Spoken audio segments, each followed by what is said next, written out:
Bonjour à tous et bienvenue dans la saison 2 des podcasts Team Quad. Dans ce premier épisode, je reçois Romain Barnier, directeur sportif du Cercle des nageurs de Marseille. Un épisode sur fond d'excellence dans le sport, de management et d'olympisme avec une grande personnalité du sport français. Entre conseils, anecdotes et partage d'expériences, préparez-vous à être inspiré et à découvrir les secrets de ceux qui s'efforcent constamment de devenir les meilleurs dans leur domaine. Sans plus attendre, plongeons dans ce premier épisode consacré au sport de haut niveau et à la quête de la performance ultime. Salut Edouard. Oui, salut Romain.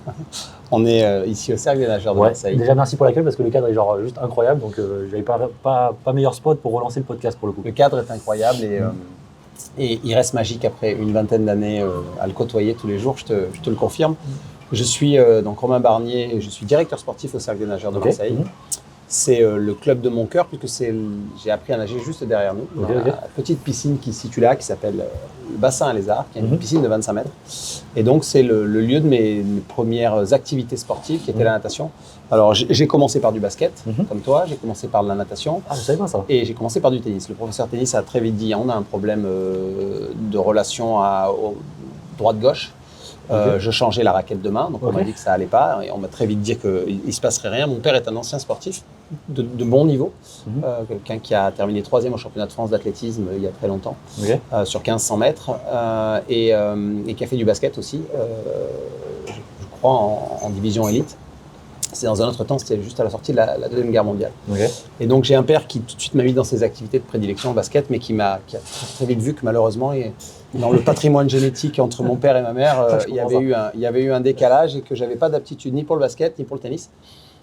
J'ai été jeté dans l'eau par une personne très importante pour la natation française, mais surtout très importante pour moi, qui s'appelle Jo Bernardo, qui est encore avec nous malgré ses 94 ans. Il souffre un peu, on pense fort à lui, mais c'est un des grands monsieur du Cercle des nageurs de Marseille. Il a été double médaillé de bronze aux Jeux Olympiques à l'époque de Jean Boiteux.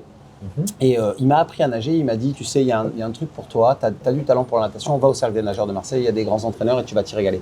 Et je suis tombé dans l'eau et autant je ne suis pas terrestre, autant je n'ai pas de qualité de coordination ou de rapport même à l'agilité en termes, comme toi tu peux le connaître chez les gens qui sont très athlétiques, très agiles, autant j'ai toujours trouvé dans l'eau un élément que j'arrive à comprendre, que j'adore, qui me fascine, qui me passionne.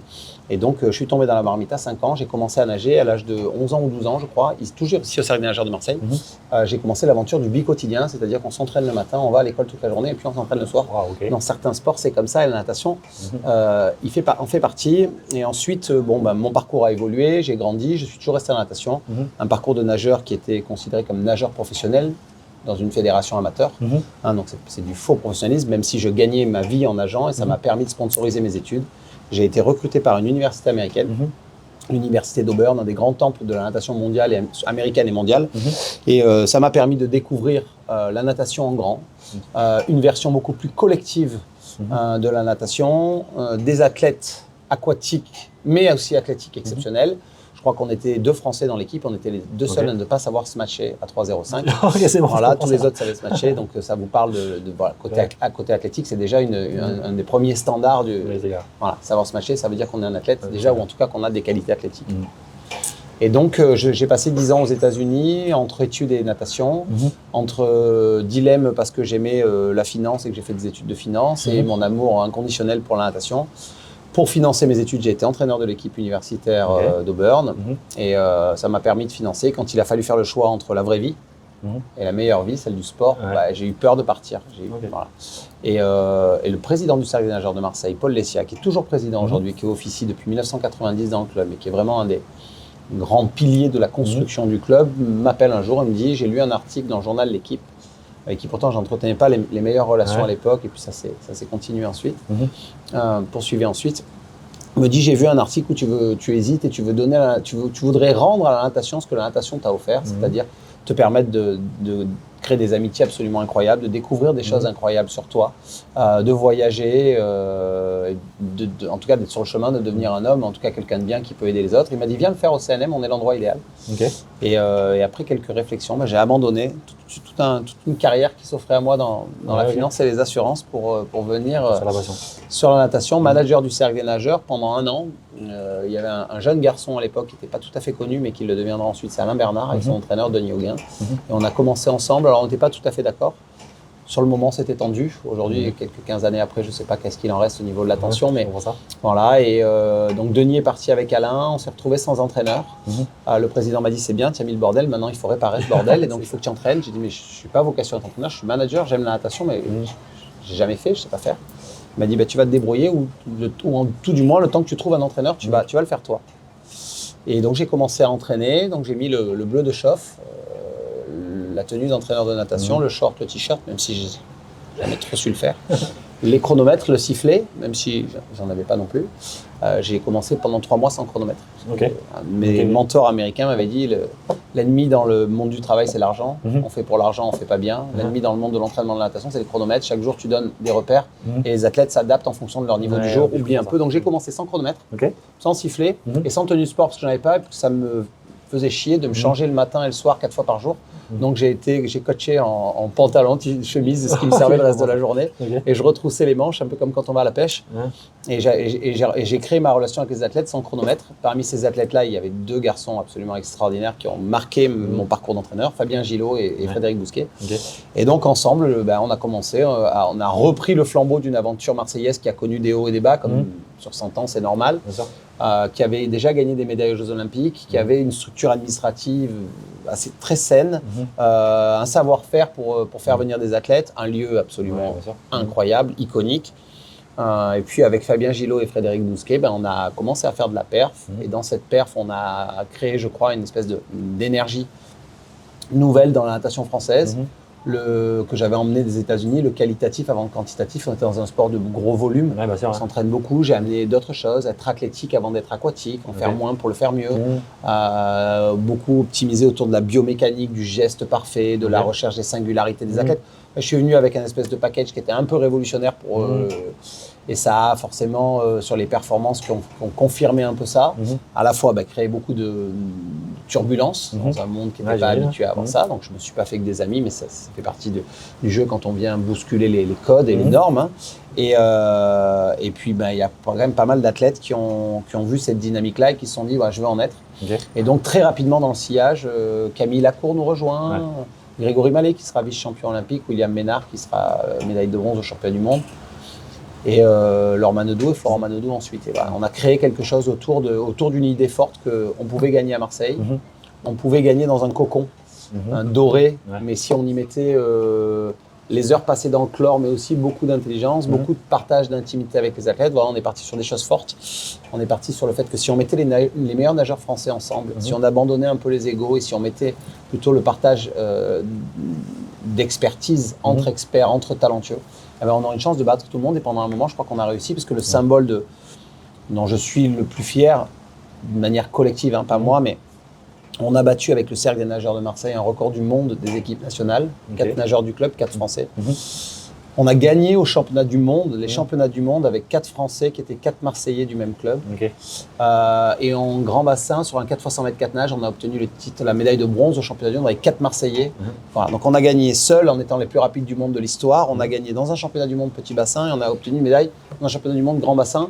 Toutes nations confondues, ça veut dire que c'était Marseille contre les États-Unis ou Marseille contre la Russie ou Marseille contre l'Australie. Forcément, c'est des marqueurs forts à un moment donné. Donc il reste ça, un diplôme avec ce record du monde qui nous regarde fièrement dans le bureau des coachs, qui est une espèce de modèle inspirant pour nous. C'est-à-dire, c'est juste un marqueur de temps. Alors, le passé, c'est le passé, on s'en fout. Le sport, c'est l'avenir, mais il y a eu ces moments-là, cette équipe-là, ces choses-là. Donc le cercle des nageurs derrière nous, c'est la mer, c'est le soleil, c'est un bassin de 50 mètres, un bassin de 25 mètres, une petite salle de musculation. C'est beau, pas très fonctionnel. C'est la piscine date de 1970, elle a 55 ans, il y a beaucoup d'escaliers, elle est construite au-dessus d'un parking. Un des premiers trucs que j'ai demandé quand je suis arrivé, je veux des caméras sous-marines, parce qu'il y en avait partout aux États-Unis, c'était la norme. On m'a dit si on fait un trou, ça va finir dans le parking va finir là et puis ton eau elle ira dans la mer. Et donc on ne peut pas le faire. Donc, pas de vidéo, pas de vidéo. Pas de ci, pas de ça, c'est la France. Beaucoup moins de moyens qu'une université américaine en termes de budget, même si on est des privilégiés du budget en comparaison d'autres associations sportives de natation en France. On est très très loin de l'organisation de certains sports et pourtant nos athlètes s'entraînent au moins aussi dur ou plus dur que n'importe quel sport. Quand je pense aux sports qui sont des sports beaucoup plus rémunérateurs. Tu tiens un sujet qui m'intéresse, tu vois, si on doit revenir à la jeunesse de tout ça, c'est un truc qui m'a toujours, intrigué dans un sport comme la natation, où c'est réputé comme, en fait, il faut beaucoup de volume, passer beaucoup de temps dans la piscine pour arriver à des résultats. Qu'est-ce qui fait qu'un jeune garçon, comme toi à l'époque, là je parle de toi en tant qu'athlète à l'époque, sans te faire trop vieux non plus, comment tu fais du basket, qui est plutôt un sport ludique, etc., ou d'autres sports, ok, je vais dans une piscine, j'aime ça, du coup ça me plaît, du coup je continue, et je vais vers la performance avec l'idée aussi que c'est vraiment peut-être qu'un cliché, tu vois, mais à quel point ça peut être amusant pour un jeune, tu vois, d'être dans une piscine en fait toute la journée et s'entraîner le matin, aller à l'école le soir. Tu vois, c'est un vrai questionnement par rapport à ça. C'est facile à répondre parce que c'est une des premières questions qu'on s'est posées en disant si on veut que les athlètes gagnent et fassent des choses exceptionnelles, il faut qu'ils le fassent en y mettant du sens. Chaque jour, pour y mettre du sens, il faut avoir une quête, il faut que ça se tienne, il faut qu'on y prenne du plaisir, la notion de plaisir. Qui aujourd'hui, il y a 15 ans, le plaisir c'était bien parce que comme tout était dur, quand on mettait un peu de plaisir c'était bien. Aujourd'hui, l'athlète vient avec le plaisir en tête et on ne peut plus rien faire parce qu'au nom du sacro-saint plaisir, le plaisir est passé devant les standards minimums pour pouvoir progresser, quoi. Donc, en fait, je dirais qu'il y a quelque chose d'exceptionnel dans ces sports d'endurance-là. C'est d'abord que quand un groupe se forme et qu'on partage une difficulté, à la fois la douleur et l'exigence et la notion de difficulté de ce sport-là, ça scelle des liens qui sont très très forts entre les athlètes.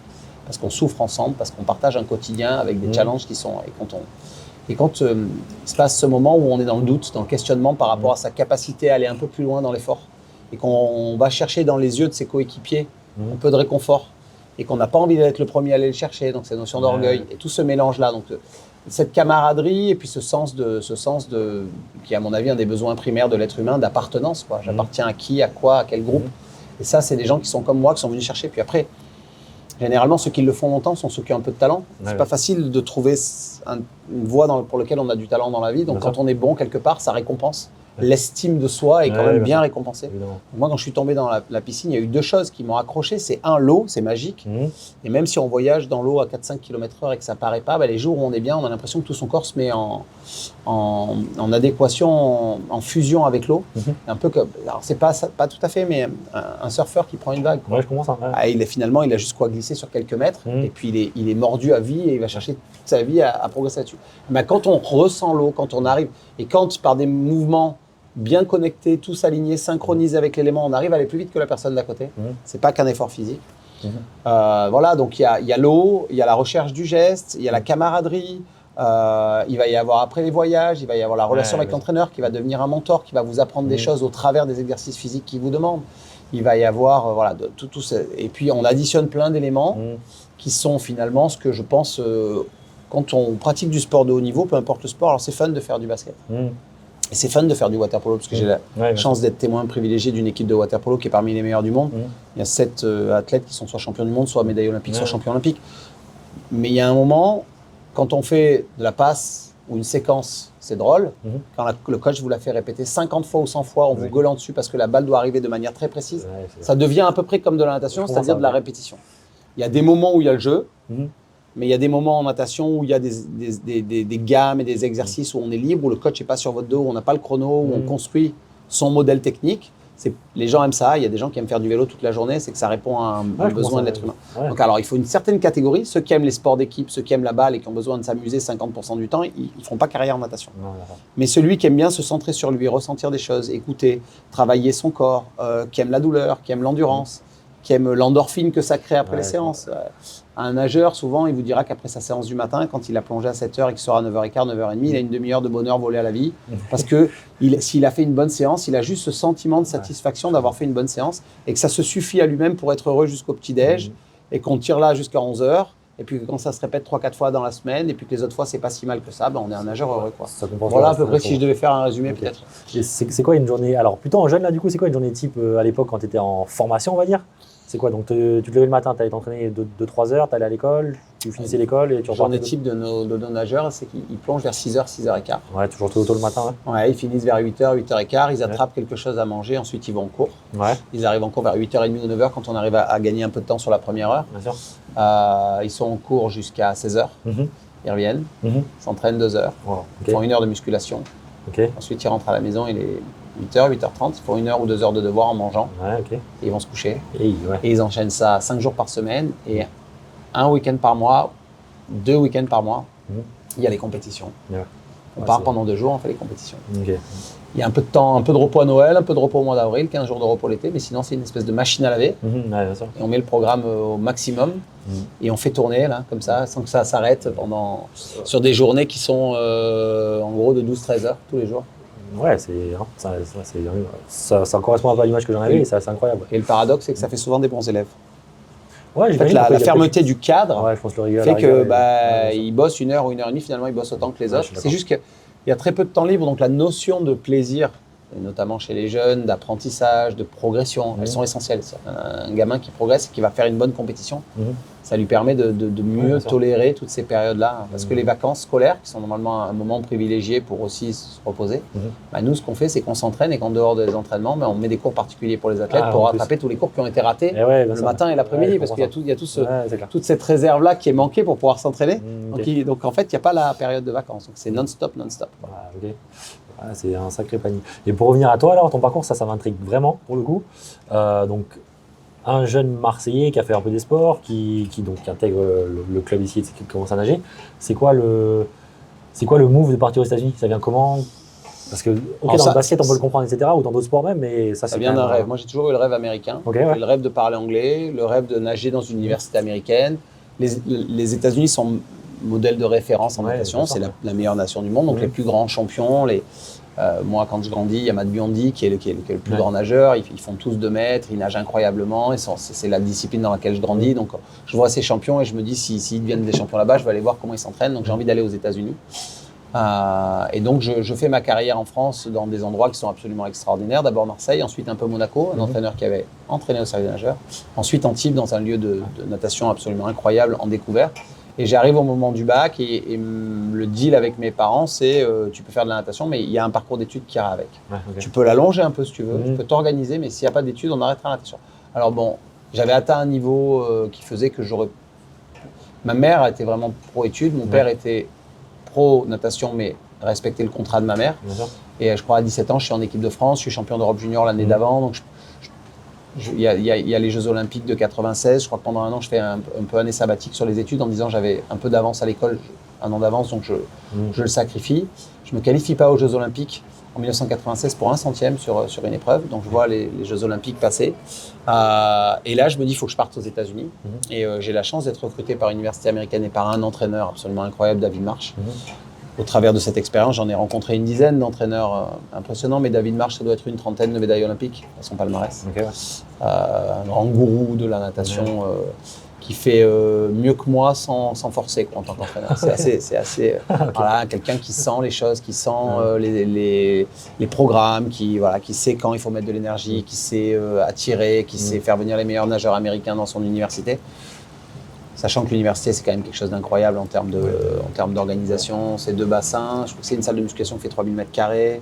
C'est un staff médical incroyable. Il y a toute la recherche de l'UNICEF. C'est une sorte d'INSEP répétée 300 fois. Bon, si tu fais du basket, tu connais la puissance des États-Unis et le sport, la relation intimiste que les Américains partagent avec le sport et notamment la promotion de la réussite par le sport, puisqu'on obtient des bourses aux États-Unis qui vous permettent de transformer votre vie. Si je suis un bon sportif, j'ai une bourse aux États-Unis, enfin en université, et je coûte rien à mes parents. Donc tous les parents foutent leur gamin au sport parce que ça va financer les études et que les études c'est très cher, entre 30, 40, 50 000, 60 000, 100 000 dollars.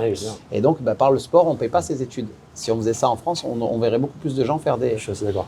Et le process concret, c'est quoi? T'appelles les universités ou tu as un contact? Non, alors l'histoire, l'anecdote est assez sympa. C'est que j'échoue à la qualification des Jeux Olympiques en 96. L'été, je suis en vacances dans les pays scandinaves.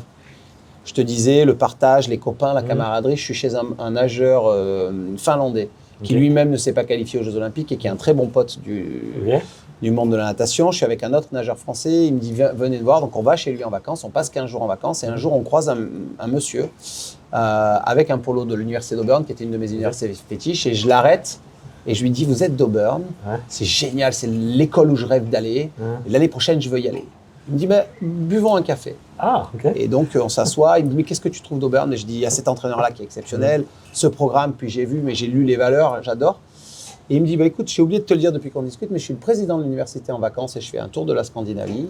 Je vais appeler David Marsh quand je rentre, et crois-moi, il va te faire venir à l'université. Les vacances se terminent, Cette anecdote, elle est marquante pour nous parce que c'est quelque chose qu'on avait ciblé 4 ou 5 universités, mais celle-là, c'est l'université de choix. Je reçois un appel de David Marsh qui me dit apparemment, je suis obligé de te recruter. Alors, je te préviens, par contre, il m'a imposé ça. Par contre, les bourses, ce sera non. Mais bon, j'ai regardé ton parcours, c'est pas mal quand même. Finalement, il m'a mis sur une piste. Donc, je te propose ça. Et si tu fais des résultats après la première année, tu auras une bourse. On a fait les résultats. On était 2 Français. On a fait les résultats. On a eu une bourse. Et on a financé toutes nos études jusqu'au Masters grâce à ça. Lionel Moreau, qui était mon coloc là-bas et qui aujourd'hui est entraîneur de l'équipe d'Aix-en-Provence, qui est resté beaucoup plus longtemps que moi là-bas. Il a entraîné là-bas pendant 20 ans et là, il est revenu. Comme moi, on est de la même région. On s'est entraîné toute notre vie ensemble en tant que jeunes Français. Il a lui aussi gagné les NCAA, les championnats universitaires américains en tant qu'athlète. Fait marquant. Et donc, voilà, deux jeunes Frenchies. On est arrivés là-bas en dehors d'avoir notre accent français qui nous permettait de bien nous débrouiller avec les filles à l'époque. J'imagine, il y a longtemps. Et je m'appelais Pierre et il s'appelait Henri parce qu'il y avait des R et que ça permettait aux filles de mettre l'accent français quand on l'histoire est quand même incroyable de ça. Enfin, c'est en plus une université qui... Synchronicité. C'est fou ça, cette histoire. Principe de synchronicité, être au bon endroit au bon moment. Et vouloir quelque chose tellement fort que tu attires la possibilité que ça arrive. Et donc le parcours aux États-Unis, on va essayer d'avancer un peu dans le temps. Et donc la carrière d'athlète pro, les Jeux Olympiques en tant qu'athlète, ça c'est un truc j'imagine. Tu partais d'un échec, j'imagine, puisque tu me dis que tu qualifies pas. Premier échec, ensuite 2000, je me qualifie. C'est probablement le plus beau moment de ma carrière, les qualifications. Ça se passe à Rennes, je nage 49 secondes 21 de mémoire, ce qui représente, je crois, à l'époque, la 11e performance mondiale de tous les temps. Donc je m'approche des 10 meilleurs de tous les temps dans l'épreuve Rennes du 100 mètres nage libre. Et je dois être 5e, 6e sur les rankings mondiaux quand je me présente au JO. Une période de préparation un peu compliquée, le début d'une forme de mésentente avec la fédération. Le dialogue passe pas avec le DTN de l'époque, Claude Fauquet, qui m'impose de m'entraîner en France alors que je suis devenu plus américain que français, notamment dans mes modes de préparation. Et je vais m'entraîner à Font-Romeu, qui est un endroit exceptionnel, mais en altitude. J'arrive d'un programme où on fait du quali, où on fait beaucoup de travail athlétique. Je retourne dans un programme où on refait du volume, on fait de la montagne à quelques mois des JO. Les JO se passent mal. Je me prends le bec avec le DTN assez fort. Je me retrouve en commission de discipline. Je me prends 6 mois avec sursis. Je passe des JO difficiles sportivement, très intéressant humainement dans l'équipe. Je me régale avec l'équipe de France olympique. On passe la Fédération française de natation et l'équipe de natation, on passe des JO très difficiles. Il n'y a qu'une médaille d'argent. Roxana Maracineanu est la seule médaillée. L'équipe de France passe à côté de ces JO. En 96, c'était le 0 pointé. En 2000, il n'y a qu'une médaille. On a un DTN à l'époque, un directeur des équipes de France DTN, Claude Fauquet, très ambitieux. Et je me retrouve vraiment dans donc difficile les premiers JO de 2000. Derrière, on va jusqu'en 2004. 2004, j'ai 28 ans. J'approche de la fin. C'est-à-dire, il faut faire le coup en série. Des JO, ça se passe bien parce que je crois que je suis dans la dernière série, que je gagne la dernière série dans laquelle il y avait Popov. Si je ne me trompe pas, s'il était encore là, et je suis quasiment sur 2004. Donc je gagne cette série, je suis premier de la série, la dernière série, donc les circulaires, ce qu'on considère les séries majeures. Et je crois que je suis qualifié 7e le matin, donc avec une possibilité d'accéder à la finale, qui est déjà un premier Graal pour moi. Et puis le soir, en demi-finale, je finis 10e et j'échoue à 2 places de la finale. Ce qui reste un bon résultat sur l'ensemble de ma carrière. Mais ce qui reste après coup, une forme de déception dans laquelle je ne me suis jamais vraiment plongé, puisque après 2004, on est en 2005, c'est les championnats du monde. On fait une finale, on finit 4e ou 5e au championnat du monde avec l'équipe de France. En 2003, on avait fait médaille de bronze au championnat du monde avec le relais 4 x 100 mètres nage libre avec Frédéric Bousquet et Fabien Gillot en coéquipier, Julien Sicot. Donc j'ai une médaille en relais, ce qui a toujours occupé une place particulière pour moi, le relais, le collectif. Je crois que j'ai jamais su aussi bien défendre. J'ai toujours su mieux défendre les intérêts des autres que les miens. Donc 2005, j'arrête la carrière et une semaine après, je suis au Cercle des nageurs de Marseille en tant que manager. Donc en fait, j'ai pas eu vraiment le temps de cette petite mort que les sportifs appellent. Je me suis retrouvé, ce qui est compliqué pour beaucoup de sportifs, le temps de la reconversion. En fait, en 2004, après les JO, j'ai décidé de faire ma période de réflexion pour trouver ma voie. Donc, est-ce que je vais dans la finance? Est-ce que je vais vers la natation? C'est pendant cette année-là que le président m'a appelé. Je faisais plein de compétitions. J'ai eu pour entraîneur un certain Franck Esposito pendant 4 mois. Parce que comme j'étais finalement inadapté pour des groupes d'entraînement, parce que j'allais faire des appels d'offres. J'allais répondre à des appels d'offres pour des boîtes, pour essayer de postuler pour un job. Alors, changer de ville. Donc, j'allais une fois à Tampa, j'allais une fois à Atlanta. J'ai voyagé un peu dans tous les États-Unis. Je revenais en France pour voir ma famille parce que ça faisait 9 ans que je n'étais pas rentré. J'ai fait un peu globe-trotter sur des compétitions là où je pouvais me faire inviter pour aller faire des compétitions pour financer. En même temps, voilà, réfléchir. Et je me suis quand même qualifié par chance au championnat du monde sur le fil du rasoir. Je me retrouve au championnat du monde, mais je savais que alors, j'ai terminé le championnat du monde 5 jours et j'ai attaqué directement le volley. Le championnat du monde était en août à Montréal et en septembre, je débarque au Cercle des nageurs de Marseille avec l'idée que je possède une carte verte. J'ai un billet en finance, j'ai une boîte qui me voudra dans 1 an ou dans 2 ans. J'ai besoin de revoir ma famille, j'ai envie de tenter l'aventure natation, j'ai peur de perdre l'intensité des émotions et les cycles d'émotions qu'on peut connaître. C'est-à-dire on s'entraîne pendant une période, on vit les compétitions internationales, on vibre, on pleure, on rit, on se remet en question. Et j'ai dit je fais 1 an ou 2, donc je fais 1 an manager, ça se passe mal avec Denis et Alain, ils s'en vont. J'enfile le costume d'entraîneur, je commence à entraîner et je pense que c'est 3 ans plus tard. On prépare les JO, j'ai 3 athlètes qui font une médaille aux JO en 3e année de coaching. Et là, je me rends compte qu'en fait, j'ai trouvé ma vocation et que c'est même beaucoup plus fort que celle d'athlète. Et je réponds à des besoins auxquels je n'avais pas réussi à répondre en tant qu'athlète, c'est-à-dire le gagner, devenir le meilleur d'une compétition internationale, réaffirmer l'estime de soi d'une autre façon en tant que coach. Et du coup, en fait, d'une déception qui aurait pu être d'abord la peur de quitter un monde, d'avoir une certaine image, mon image se retrouve renforcée dans le milieu dans lequel j'évoluais déjà. C'est-à-dire que la bascule a été tellement rapide que je me retrouve au bord du bassin, plus en tant qu'athlète, mais en tant qu'ancien athlète, qui est entraîneur, qui a des athlètes exceptionnels qui l'entraînent. Et donc, le regard qu'on portait sur moi en tant qu'athlète est toujours le même. Ce qui avait changé, c'est que j'avais pris 5 à 10 kilos. Ce qui avait changé, c'est que j'aurais plus osé me mettre en maillot en 3 ans parce que mon après-carrière fait que j'étais moins sportif. Mais par contre, pour la partie, j'ai l'impression d'être utile ou j'apporte quelque chose à la natation française, où je suis dans l'élément avec lequel les visages de mes concurrents sont connus, c'était quasiment les mêmes. Et il y avait des combats à mener contre des coachs qui étaient exceptionnels et qui le sont toujours. Michel Chrétien, qui est un des grands coachs français. Il y avait Fabrice Pellerin, qui était en montée. Il y avait Denis Auguin, il y avait Lionel Horter. Et je me suis retrouvé dans Richard Martinez, Philippe Lucas. Et je me suis retrouvé dans plein de batailles contre eux, indirectes, par le biais des athlètes qu'on entraînait. Et donc, ça a tout de suite rempli plein de choses. Et en tant qu'entraîneur, ce move-là d'athlète-entraîneur, donc qui prend un peu de temps, tu passes par manager, etc. Quand tu arrives en tant qu'entraîneur, c'est quoi ta méthode d'entraîneur un peu? C'est d'arriver avec les méthodes que tu as vues aux États-Unis, j'imagine? Ou tu fais un mix de ce que tu as vu en France et tu arrives à. Ça a été quoi un peu ta construction d'entraîneur, on va dire? C'était d'arriver avec la confiance que dans mon programme, il y avait des choses qui étaient en avance. Il y avait 5 ou 10 ans d'avance sur ce qui se faisait en France, pas parce que les Français sont plus cons que les Américains, mais parce que le système universitaire américain est tellement vertueux qu'il attire des gens toujours plus brillants, des entraîneurs, des anciens nageurs, qu'à leur disposition, ils ont des athlètes fabuleux, donc ça leur permet de toujours être cherchés à modéliser, et que des fois, quand on est français, il y a un extraordinaire entraîneur caché là, en ce moment à Nice, qui a fait briller la France en 2012 au JO, Fabrice Pellerin. Aujourd'hui, je vois côtoyer un peu le haut niveau. On prend là où c'est ce qu'il y a de mieux dans le monde, on essaie de voir comment on l'adapte. Et je crois que c'était assez novateur à l'époque, et maintenant, ça se fait. L'accès à l'information est beaucoup plus facile. Les nouveaux outils technologiques permettent aussi d'avoir beaucoup de choses. Il y a beaucoup de podcasts qui permettent de lire des choses d'entraîneurs. On échange pas mal, mais c'est vrai que, par contre, indéniablement, la méthode Auburn, quand je suis arrivé, ça a été un vrai plus en termes de résultats et ça a tout de suite provoqué des choses absolument exceptionnelles chez 5-6 athlètes qui ont fait un jump chronométrique très important, qui ont pris des titres de champion de France, qui ont gagné des médailles internationales.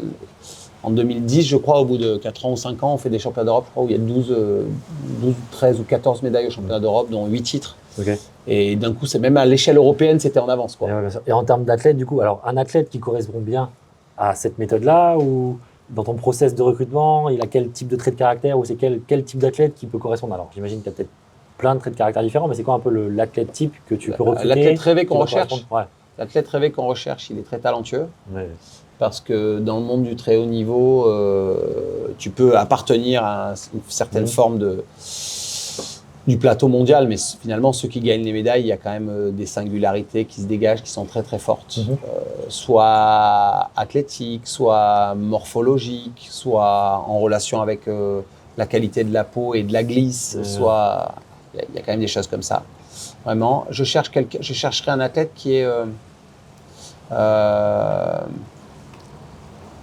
qui apprend vite, plus vite que les autres, c'est une des qualités que j'ai vues chez les 4-5 meilleurs, qui a des choses qui sont très très fortes, très très marquées qui vont lui permettre, si jamais ça devient des compétences, de s'appuyer dessus et de rester fort même dans les contextes de très haute pression. Et un petit peu fou. En tout cas, qu'il soit capable d'avoir plusieurs personnalités parce que c'est très aliénant de s'entraîner autant. Et que je crois que pour gagner, il faut être capable à un moment donné de casser les règles et casser la norme et même prendre possession d'une chambre d'appel. Alors pour ceux qui nous regardent, une chambre d'appel en natation, c'est une petite pièce comme le vestiaire pourrait l'être dans les sports collectifs. C'est une pièce où on vient parquer les athlètes pendant 15 minutes avant la course pour des besoins organisationnels, c'est-à-dire que tous les athlètes sortent en même temps. Mais c'est le lieu de tous les enjeux. C'est le lieu où on va mettre les 8 meilleurs du monde pendant 15 minutes avant il y a un peu de testostérone, il y a un peu de... Donc il se passe plein de choses et il faut de la force de caractère, il faut de l'ego, il faut un peu de folie à ce moment-là pour se dire que les 7 mecs qui sont forcément au moins aussi forts que toi, s'ils sont en finale olympique, même parfois plus forts, tu as quand même envie de leur casser la gueule chronométriquement. Et donc il ne faut pas être trop poli. J'ai regretté que Fabien Gillot, qui est un extraordinaire champion, ait été peut-être un tout petit peu trop bien élevé par ses parents. Je comprends ça. Il était un lion pour ses coéquipiers en relais, il l'était moins pour lui, ça ressemblait un peu à moi dans nos caractéristiques et je préférais parfois le côté un peu compliqué ou irritant que pouvait avoir Camille Lacour dans sa personnalité désinvolte et un peu anti-norme. C'était extrêmement utile quand arrivait une finale où même lui ne se sentait pas complètement en forme d'aller... Voilà, on en parlait avec Michel Chrétien ce week-end, mais en 2011 à Shanghai, Camille Lacour devient champion du monde du sando, ex aequo avec Jérémy Strabus. Moi, très clairement, je sais que ce jour-là, Jérémy était plus fort que Camille, chronométriquement. Mais qu'en termes de maîtrise des éléments du très haut niveau, de la pression de la finale, il n'a pas vu. Il n'a pas su regarder que Camille Lacour était en méforme sur cette compétition. Et il était resté dans l'image qu'il avait eue de l'année d'avant d'un Camille Lacour stratosphérique. Et en fait, il était content d'avoir un mec qui était beaucoup plus fort que lui l'année d'avant, d'être aussi fort que lui, alors qu'il était plus fort. Et je crois que c'était une chance pour Camille. Et que s'ils n'avaient pas été dans la même équipe et qu'il n'ait juste pas regardé, je pense qu'il aurait perdu cette course. Donc voilà, on a besoin de ça. On a besoin que les mecs soient féroces, sauvages un peu à certains moments autour de la perf, respectueux de la règle, mais pas de la norme. Alors, je pense que ça s'applique de toute façon globalement à tous les sports de haut niveau. Je pense qu'il faut se brin de folie les game changers en basket, celui qui va te faire gagner le match, c'est pas forcément le plus facile à gérer le reste de l'année. Souvent c'est ça. Donc en fait, quand j'en ai un avec un gros ego, je me dis qu'on a les constituants d'une possible réussite. Je comprends ça. Voilà, un mec qui aurait un super talent physique, mais qui apprend pas très vite et qui a pas beaucoup d'ego, je me dis qu'on va avoir du mal à gagner une médaille d'or aux Jeux Olympiques. Et parfois, justement, dans ta gestion, ça c'est aussi un vrai métier, le métier d'entraîneur pour le coup, dans ta gestion de l'ego, parce que avoir de l'ego, je pense, c'est excellent, comme tu dis, mais sur la gestion de l'ego par rapport à ton métier d'entraîneur, j'imagine que ça va pas toujours être très très simple, ça. C'est pas le plus compliqué, ça. Ça va. À partir du moment où tu mets une quête commune, une mission et qui a du sens, et que tu es juste dans ton organisation et dans ton traitement des choses, quand tu dis à quelqu'un que son ego pose problème et que tu sais lui expliquer pourquoi, que tu sais le démontrer, que tu sais lui dire que tu ne l'accepteras pas, mais que tu ne l'accepteras pas pour plusieurs raisons, la protection du collectif, généralement, même les plus chiants, finalement, ils sont prêts à faire. Si c'est bien expliqué, si c'est pour un but, si c'est pas pour lui faire du mal à lui, si à un moment donné, quand tu lui parles, il se dit pas, tiens, il préfère l'autre. Parce que ce qui était difficile, c'est quand j'ai 2 athlètes sur la même épreuve au même niveau, et que tu vas dire à un, ce que tu fais là me pose problème. Je veux pas qu'il pense que je privilégie l'autre, et que j'essaye de l'embêter dans sa performance, parce qu'il faut vraiment avoir en tête, avoir réussi dans la relation, ne pas avoir créé des biais cognitifs entre toi et l'athlète qui lui permettraient de penser que mais en fait, il a choisi son candidat, il a choisi son poulain, et donc il veut pas de moi, et donc dans ces cas-là, il n'écoute pas, et dans ces cas-là, on va renforcer les problèmes. Alors que le but est l'inverse. Donc il y a tout un travail sur la culture à faire. Il faut que ce soit juste, il faut que ce soit bien fait, et il faut que ce soit cadré. Ça, j'accepte, ça, j'accepte pas. Quand le mec fait un truc où tu as dit que tu n'acceptais pas, tu te rappelles ? Bon, c'était il y a 6 mois, tu as dû oublier. C'est vrai que... Mais ça, j'accepte pas. Et ça, tu l'as fait. Donc ça, si tu le refais, voilà les conséquences. À partir de ce moment-là, hop. Et après, quand tu lui dis, putain, mais je l'adore ton ego, il me fait chier depuis 3 jours, mais le reste du temps, je l'adore. En fait, je t'en parle pas depuis 3 jours, alors que ça me dérange, parce que je sais que je veux pas abîmer, je veux pas changer cette partie-là de toi dont je vais avoir besoin en course. J'ai besoin que tu me la changes au quotidien. Alors, j'aimerais bien que tu me trouves, toi, la solution au problème que je rencontre là. Et généralement, ils aiment bien quand c'est la méthode est intéressante pour moi. Et ça, tu vois, ça fait quoi un truc là qui est un sujet que je trouve hyper intéressant. Tu parles beaucoup de collectif. Alors, je sais que tu as cette notion aujourd'hui water polo, tu as aussi cette notion relais qui est aussi un sport d'équipe. Mais malgré tout, la natation reste un sport individuel. Je suis vraiment assez intéressé par le côté justement collectif dans un sport qui est si individuel où en fait c'est toi ta perf, comment tu vas faire cette course et faire le meilleur chrono versus on est en équipe tous les jours malgré tout, on fait du relais peut-être, des choses comme ça qui fait qu'à la fin en fait c'est un sport individuel dans le collectif. Alors c'est pas un sport co en tant que tel, tu vois, il y a vraiment une notion d'équipe que tu mentionnes beaucoup. Je trouve ça hyper comment dire, ça m'intrigue pas mal. Sur les fondements de tout ça, je ne crois pas qu'il puisse y avoir de projets extrêmement ambitieux en sport sans la constitution d'une équipe. Ou au moins pour un athlète individuel de constituer un staff qui va lui permettre de créer cette performance. Et donc il y aura, quoi qu'il arrive à un moment donné, un endroit, des notions d'équipe. Pourquoi ? Parce que quand l'athlète va être confronté à ses propres limites, il va avoir deux choix. Et que souvent dans ces choix-là, il va être dicté par certaines angoisses qu'il ne maîtrise pas. C'est-à-dire, est-ce que j'en fais trop ? Est-ce que je le fais bien ? Et donc ça, il faut qu'on transfère cette angoisse-là à quelqu'un qui, lui, va faire ce travail dessus et réfléchir sans avoir les sensations, sans avoir les ressentis. Moi, je ne suis pas en train de souffrir, mais est-ce que je le fais trop souffrir ou pas ? C'est déjà différent. Donc, il y a la notion, dès qu'il y a plus de 2 personnes, 3 personnes, il y a une équipe. Et donc, à partir du moment où il y a du staff, etc., ça commence en équipe. Donc, je ne crois pas à la notion individuelle. Maintenant, ça étant dit, il y a différentes formules autour de l'équipe. Un sport individuel à vocation individuelle à la fin ne sera jamais comme un sport collectif. Mais dans l'approche, ce que je trouve assez paradoxal et assez intéressant, c'est que dans les sports individuels, comme c'est trop dur de le faire seul, on invoque le collectif en permanence pendant toute l'année. Pour nourrir, la force d'un athlète. Et à la fin, l'athlète qui est supposé agir seul, lui va vous dire toutes les raisons qu'il va essayer d'accumuler pour pas être seul et pas prendre seul la responsabilité, la possibilité de l'échec. Et donc souvent, quand vous avez un athlète qui fait une grande performance, il dit mais c'est parce que mon entraîneur m'a dit ça, c'est parce que mes coéquipiers m'ont poussé là, c'est parce que mon concurrent, je l'ai fait parce qu'il était là. Souvent, il dit mais j'ai pu le faire parce que lui est tellement fort que pendant l'année j'ai eu peur qu'il me batte, donc je suis devenu ça. Donc il a fait finalement équipe avec quelqu'un de son niveau de talent pour emmener l'épreuve dans un nouveau niveau. Et qu'à l'inverse, par contre, quand on manage un sport co, il y a toute la relation entre les athlètes, mais comme on n'a pas assez de temps, parfois pour l'individu, parce qu'il faut mettre beaucoup de temps, d'énergie dans l'équipe, l'entraîneur me parle toujours, en water polo, là, de lui il manque ça, et on ne peut pas tout faire pour tout le monde. C'est ces espèces de frustrations individuelles qui sont permanentes. On s'occupe au maximum de l'équipe, et quand on arrive à la fin, on sait une chose, c'est que l'équipe va se mettre à la disposition d'une seule personne, on ne sait pas quand, souvent c'est dans ces concours de circonstances imprévues que peuvent être un grand match. Et il y a un athlète qui va faire gagner. Il y a un moment où on gagne contre l'équipe et c'est souvent dans les mains d'une personne. Donc tout est collectif au départ avec une frustration sur l'individu et c'est l'individu qui fait gagner l'équipe à la fin.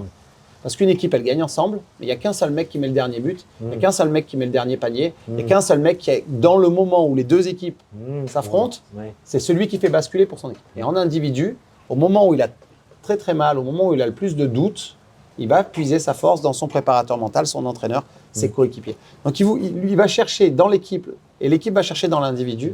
Donc c'est plein de paradoxes qui sont à mon avis ultra complémentaires, sur lesquels il faut, à mon avis, réfléchir. Quand je suis un entraîneur individuel, il faut aller passer un peu de temps dans les sports co. Quand je suis entraîneur de sport co, il faut aller passer du temps dans les sports individuels parce que à s'occuper tout le temps de la cohésion sociale et opérationnelle de son équipe, on oublie la progression de chacun des individus à l'intérieur de l'équipe.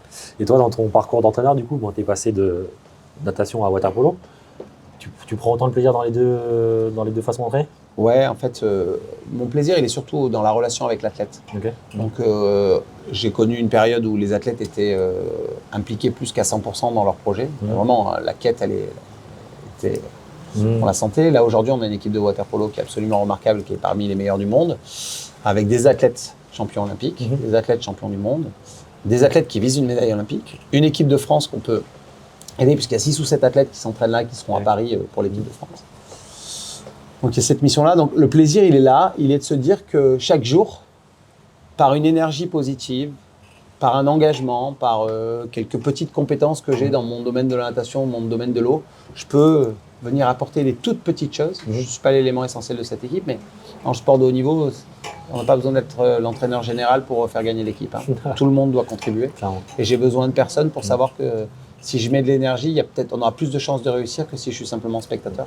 Il faut juste la doser bien, il faut la mettre au bon moment, il faut respecter le travail de l'entraîneur général, il faut distiller les bons, voilà, il faut être un appui, un soutien permanent, il faut apprendre à connaître la philosophie globale de son équipe, il faut voir comment elle se comporte quand ça va bien, quand ça va mal, tout comme avec un athlète. En fait, on parle à une équipe comme on parle à une personne, mais on peut parler à une équipe comme on parle à une personne que lorsqu'on a compris exactement les contours de l'équipe, comment elle est faite, les différents traits de personnalité finalement. Toutes les complémentarités de tous les athlètes, ça devient une personne, il faut la comprendre. On peut faire des erreurs énormes. Les gens vous disent que c'est beaucoup plus facile d'avoir une médaille avec un athlète très talentueux. La grande difficulté d'entraîner un athlète très talentueux, c'est qu'il faut trouver sur quel levier choisir, sur quel levier on va chercher l'ultra talent. Et puis surtout, il faut vivre avec la possibilité qu'on a plus de chances de gâcher que de faire progresser. C'est-à-dire qu'un ultra talentueux, il est aussi dans l'obligation de gagner, donc on vit tous les jours sous pression. Alors quand on a quelqu'un d'un peu moins talentueux, peut-être c'est moins de pression, et ce sont juste des choses différentes à aborder différemment. Et en tant qu'entraîneur et même athlète, dans ton concept même de fixation d'objectifs, j'aime bien cette idée, je trouve que ça reste un moteur dans le sport de haut niveau, où souvent on a des buts lointains, je veux être champion olympique, je veux être champion de France, peu importe. C'est quoi? Est-ce que tu as pas des secrets, c'est pas le mot, mais plutôt des méthodes que toi tu as utilisées pour arriver à justement désacraliser le côté, ok, je veux être champion olympique, et sur un process de 1-2 ans, qu'est-ce que je vais mettre comme moyen en place pour arriver, tu vois, en fait, se fixer des objectifs qui soient ambitieux, tout en gardant les pieds sur terre et se dire, ok, c'est quoi le chemin pour ça? J'imagine que tu as peut-être des dit quelque chose des petits tips par rapport à ça. Je crois, et tu étais lancé sur poser une question, et donc tu as dit quelque chose qui me marque. Tu as dit désacraliser le fait que quelqu'un veuille devenir champion olympique. À l'inverse, il faut sacraliser celui qui vient de voir et qui dit je veux devenir champion olympique. Parce que dans les athlètes que j'ai rencontrés, il y en a un qui est devenu champion olympique. Florent Manodou, et quand il arrive au Cercle des nageurs de Marseille, que je lui dis c'est quoi tes ambitions profondes, il m'a dit être champion olympique. Et il portait une vision et un rêve, et il l'est devenu. Et j'ai un autre athlète, niveau de talent à peu près égal. Difficile de juger les talents, surtout que ce sont des athlètes différents, mais deux athlètes où quand on les voit dans l'eau, on se dit waouh, qu'est-ce qui se passe? Comment l'être humain peut se mouvoir dans l'eau comme ça? Camille Lacour, 4 fois champion du monde, détenteur de plein des meilleures performances mondiales de tous les temps en textile, et qui m'a dit le jour où il arrive au cercle, je veux devenir le meilleur nageur du monde. Et il l'est devenu. Il n'a jamais gagné le titre olympique. Donc je crois que c'est vraiment sacré, et c'est vraiment très différent de vouloir être le meilleur du monde et de vouloir être champion olympique. Deux activités différentes.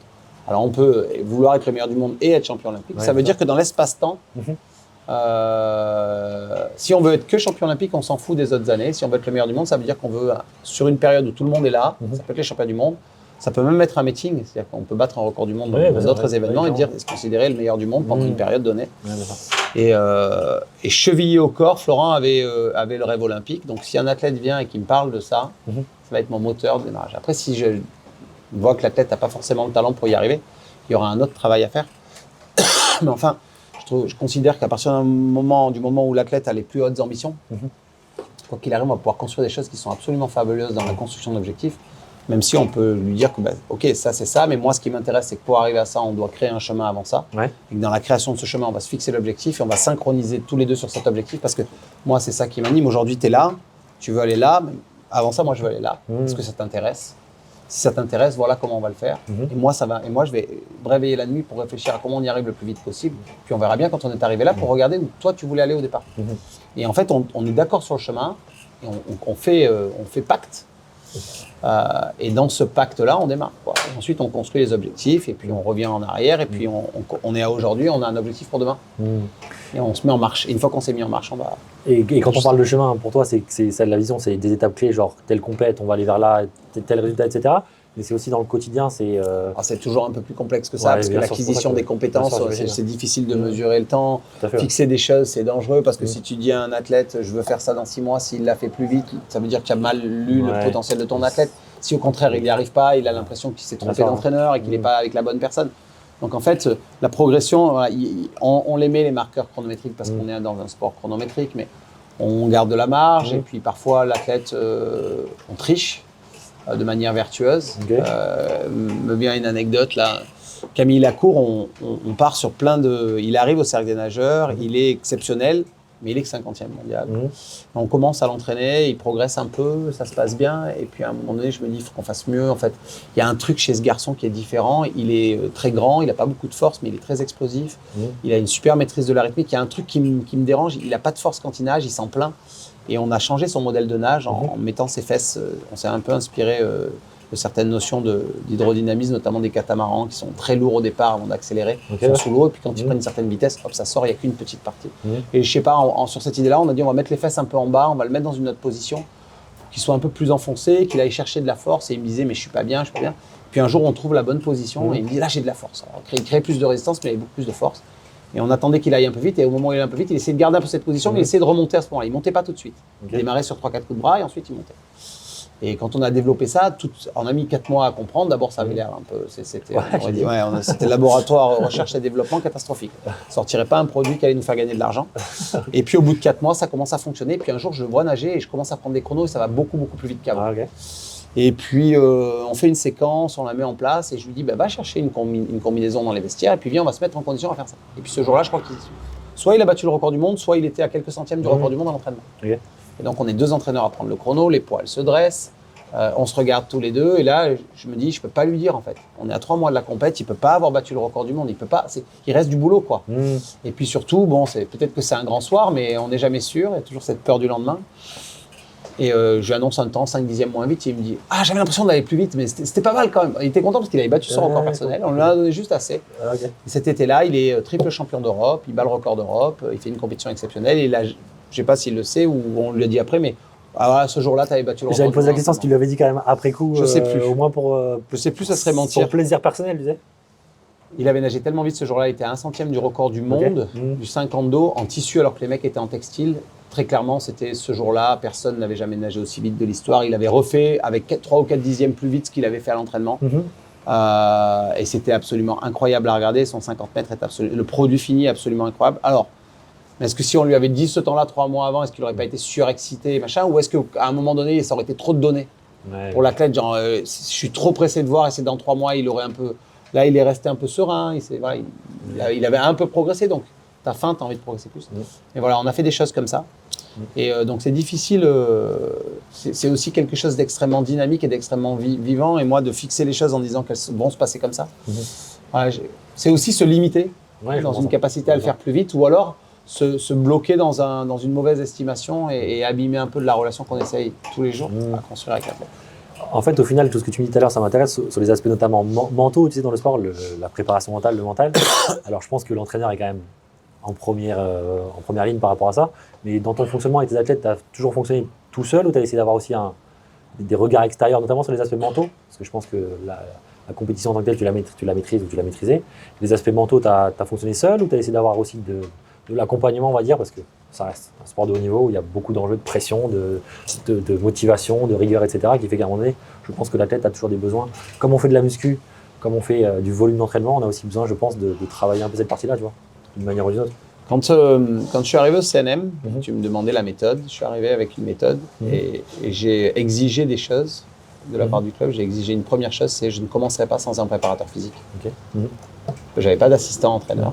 Il y avait un préparateur physique, Patrick L'Hôpitalier, qui a travaillé ici 10 ans. Et quand on est parti, il avait quasiment un rôle plus important que le mien au début du programme, au début du projet, parce que par les rendre, on avait dit être athlétique avant d'être aquatique, et on voulait choisir des athlètes qui avaient du talent et ajouter une dose d'athlétisme pour ensuite le retransformer en aquatisme. C'est pas un mot français, mais on le comprend. On le comprend, en aquatique. Et il a fait ce travail-là de manière remarquable. Donc c'est une des premières conditions. Et très rapidement, un deuxième protagoniste important est venu s'ajouter.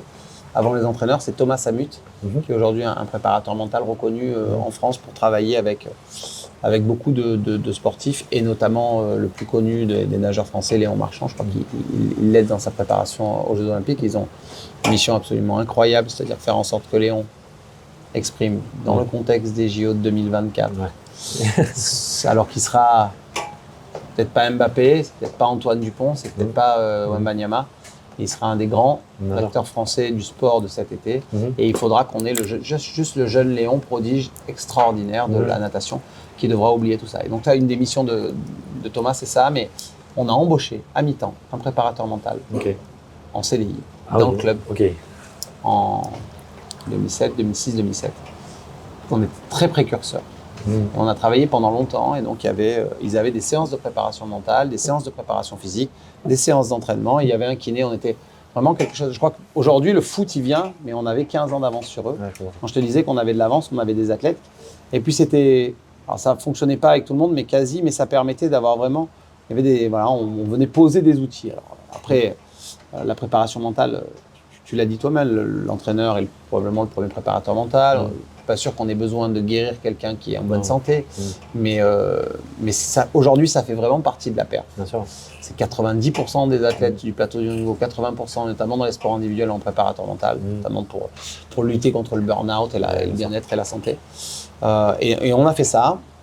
Et je ne sais pas si c'était une bonne idée ou une mauvaise idée, mais je suis sûr que le fait d'être équipé comme ça, différemment, a ajouté un côté singulier, a permis aux athlètes d'avoir la sensation d'être dans quelque chose de supérieur. C'est-à-dire qu'ils avaient un entraîneur qui était dédié pour eux en natation, ils avaient un préparateur physique qui était dédié. C'était pas quelqu'un qui avait d'autres activités et qui venait, c'était un mec qui vivait là avec nous, qui bossait là, qui venait dans tous les stages. Ils avaient un préparateur mental, ressources à dispo quand ils avaient besoin. Et à un moment donné, quand en plus tu es vraiment dans ta perf, quand en plus tu te sens progresser, quand tu as tous ces outils-là autour, et je crois que là, tu te dis, il ne reste plus qu'une chose à faire, c'est aller chercher la médaille d'or. Voilà, c'est ce qu'on avait cherché à faire. Et je crois que ça a plutôt bien fonctionné. Ouais, je suis d'accord. Et tu vois, le concept même de dire que tu l'as pris en CDI, même à mi-temps, etc., je trouve ça assez incroyable à l'époque, pour le coup. Et quand tu vois que ça tarde encore à venir, ok, préparation physique, c'est devenu quand même maintenant la norme, là, toujours, dans les clubs, ça existe toujours. Sur l'aspect mental, c'est encore. Tout le monde en parle, mais c'est pas encore formalisé aussi fort. Je lui avais dit, si tu seras jamais bien payé par nous. Par contre, si tu accompagnes un mec qui devient champion olympique, tu te feras un nom et c'est un domaine où soit avec le sport, soit dans l'entreprise, tu gagneras beaucoup d'argent, ou en tout cas tu gagneras ta vie, on sera le moyen pour toi de développer même ton activité. Et il l'avait bien compris. On avait un préparateur mental qu'on pouvait se permettre de payer parce que justement il acceptait le deal. Et je crois que comme on le fait tous, parce qu'entraîneur de natation, c'est pas entraîneur de football, préparateur physique du Cercle des nageurs de Marseille, c'est pas préparateur physique du RC Toulon en rugby ou voilà. On bossait dur, on bossait beaucoup, on partait beaucoup en stage, on partait une centaine de jours par an. L'athlète de haut niveau peut parfois être ingrat, mais on vivait une aventure absolument extraordinaire entre staff et parfois avec les athlètes. Bien sûr. C'est hyper intéressant. Et alors, si on doit avoir un peu des perspectives d'avenir, à la fois toi individuellement, mais aussi le cercle en tant que club, c'est quoi un peu les grands enjeux qui arrivent là? Le cercle, il cherche en tout cas depuis que j'ai la chance d'avoir une mission sportive au club là, 2005, il cherche à être le plus fort possible chaque année. Il fait des efforts considérables d'investissement au travers de notre modèle économique qui est très particulier. On est sponsorisé par nos membres qui viennent fréquenter le club et qui dépensent une cotisation assez importante et on prend une grosse partie de cette cotisation pour le réinvestir dans le sport. Aujourd'hui, il y a eu, je crois, 14 médailles olympiques entre les Jeux olympiques de 2008, 2012, 2016 et 2021. Il y a eu un médaillé olympique qui s'est entraîné ici toute l'année, qui est devenu champion olympique avec la Serbie, Andrija Perlajnović en waterpolo. En même temps que Florent Manodou était vice-champion olympique et que Pernil Blum était une médaille de bronze. 3 athlètes qui se sont entraînés là toute l'année et qui ont ramené 3 médailles. En tout, ça doit faire 14 ou 15. On a pour volonté de continuer. Je crois que c'est la vocation du club. C'est un lieu de champion qui aujourd'hui sait le faire depuis 20 ans. Le curseur waterpolo est monté depuis 4-5 ans. Le curseur natation est un petit peu descendu en termes de nombre de médailles, mais pas de fonctionnement, pas d'exigence, pas de son rapport au niveau est le même. Il manque juste que sur cette équipe qui est déjà très belle, on vienne ajouter 1 ou 2 talents qui puissent exprimer et rapporter une médaille au club. Voilà, donc l'idée c'est que le waterpolo gagne un jour la Champions League, c'est la plus belle des compétitions de club, pour avoir gagné tous les trophées. Ça fera du cercle des nageurs un endroit où il y aura tout eu en natation et en waterpolo. Un titre olympique, un titre en Champions League, l'Eurocup, des athlètes qualifiés aux Jeux olympiques par nombre, et en natation des titres olympiques, des titres de champion de France. Pour la petite anecdote, on vise, et peut-être parce qu'on est les seuls à les compter, mais lors des prochains championnats de France qui vont avoir lieu à la fin du mois en natation au petit bassin, on vise la 1000e médaille d'or pour le club dans l'histoire des championnats de France. En sachant que quand on gagne un relais, on a 4 médailles d'or, enfin 4 athlètes médaillés, donc c'est 4 médailles, puisque c'est 4 athlètes différents. Et que si on fait ça, je pense qu'on deviendra soit le premier, soit le deuxième avec les Dauphins du Touac à Toulouse, club à obtenir 1000 médailles d'or au championnat de France. Okay. Voilà, donc il y a un long passé. On est sur une très beau chapitre qu'on fait durer le plus longtemps de haut. Après, le club a connu des hauts en water-polo, puis en natation, a gagné une médaille en 84, a gagné une médaille en 68 aux Jeux Olympiques avec Alain Mosconi, a gagné une médaille en 84 avec Frédéric Delcourt aux Jeux Olympiques. Ensuite, il y avait eu un peu un bas en natation. Donc, il y a plus de 100 qualifiés aux Jeux Olympiques dans l'histoire de l'équipe de France olympique. Il y a 15 médailles olympiques. Il y a des records du monde d'équipes nationales battues par le club. Voilà, c'est tout ça. Sous la gouvernance de Paul Lessiat en 30 ans, qui a eu l'audace de ne jamais rentrer dans le 21e siècle et de ne jamais écouter l'influence des membres qui dit vous faites trop de sport et on aimerait aussi pouvoir profiter de notre lieu, et qui a toujours défendu le statut numéro 1 du club, faire de ce club un lieu d'apprentissage et de performance autour de la natation et du water-polo. Et ouais, c'est incroyable. Et toi en tant que Romain Barnier là-dedans, c'est vraiment, donc tu as plus allé vers le water-polo ou pas forcément? Tu es comment par rapport à ça, toi, individuellement, sur les perspectives justement? Là, je suis dans une mission qui est celle de direction sportive, qui se coupe en plusieurs missions, sous-missions. Une, c'est accompagner les entraîneurs de natation dans leur réussite, donc être à la disposition des entraîneurs pour permettre la réussite, c'est-à-dire réfléchir ensemble sur la politique générale qu'on veut mener avec nos athlètes, créer une relation de confiance avec les entraîneurs, créer une relation de confiance avec les athlètes, et aussi une relation de gouvernance, c'est-à-dire faire en sorte que les athlètes aillent dans le chemin que les entraîneurs ont envie, être là pour la cellule d'optimisation de la performance, la cellule élargie 360 pour les aider sur tout ce qui est suivi physio, accompagnement financier, être là aussi, parce qu'une équipe sportive a besoin de dirigeants qui est là et qui montrent que le club est derrière le projet. Donc il y a ces temps-là. Il y a le water-polo où tous les matins j'entraîne l'équipe de water-polo sur la partie physiologique. Il y a les quelques réunions qu'on fait par semaine pour continuer à construire. On est 3-4 à construire le programme support physio, qu'est-ce qu'on fait, combien de fois on s'entraîne, quand est-ce qu'on s'entraîne dur, quand est-ce qu'on relâche. Le head coach, lui, s'occupe vraiment des aspects coopération des équipiers et technique, tactique, etc. Et puis moi, je l'aide sur toutes les questions qui vont autour, donc ça prend aussi beaucoup de temps et pas mal de temps dévoué à chercher des sponsors, trouver de l'argent, faire le RP du club, un peu pompier, éteindre les feux, rencontrer les parents mécontents, voilà, et ça occupe un peu les après-midi. Donc le matin, c'est dédié au sport à fond. L'après-midi, c'est dédié au club. Les week-ends, comme demain, je pars à Berlin pour un match de Champions League en water-polo, seront dédiés pour les compétitions. Il y a à peu près 2 week-ends par mois et il y a des semaines bien remplies. Et ça permet d'avoir une mission qui est absolument extraordinaire à vivre tous les jours, un peu frustrante parfois parce qu'on n'a pas l'impression de faire bien sur certaines missions. C'est-à-dire que quand on arrive en match ou en compétition, en natation, et qu'on voit des choses et qu'on aurait pu avoir un pouvoir d'influence un peu plus fort, il y a parfois quelques frustrations. On ne peut pas tout faire, on ne peut pas être partout, on peut pas, puis surtout on n'est pas forcément l'homme de la situation. On pense qu'on aurait pu régler le problème quand on le voit, mais il aurait aurait-il j'arrive pas à trouver ma phrase, être nécessaire qu'on ressente le problème avant. Parce que c'est toujours facile quand tu arrives en compétition de voir ce qui n'a pas marché, de dire tiens, j'étais là et moi je sais faire et j'aurais pu corriger, mais il aurait fallu le voir avant ça, l'anticiper. Et ça demande de la disponibilité, du recul, et j'ai pas toujours ça. En tout cas, le parcours est assez incroyable et c'est un truc souvent que je me demande, tu vois, avec les grandes personnalités du sport. Toi, tu as été athlète, tu as eu ta reconversion rapide, réussie, etc. Tu as eu des Jeux Olympiques en tant qu'athlète, entraîneur, enfin bref, peu importe. C'est quoi le petit Romain de enfant à 10 ans, s'il devait recevoir un conseil aujourd'hui de Romain? L'insupportable.